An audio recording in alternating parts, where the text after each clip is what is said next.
Alright, there's a bit of peckerwood. I can't get it there. I can't get my finger there. Right over there. That's where the lightning hit the tree, right? Boom. And then the lightning escaped the tree. Over here.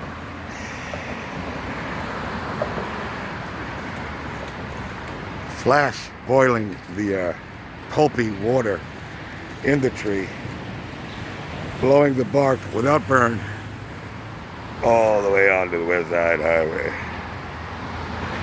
Now, of course, the roots of the tree would all be carrying this charge too, and anyone in this area would be fucked up. And this stuff, this is a good 40 minutes ago. This stuff is still gooey. Still gooey. Now this piece was blown right off. No gooification. That's what it really looked like. This is what it looks. That's what it really like. This is what it looks like after lightning.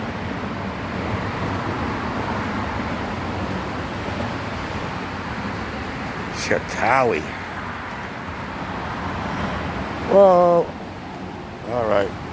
Maybe I'll bring one of these home. I'll bring home a little piece of tree.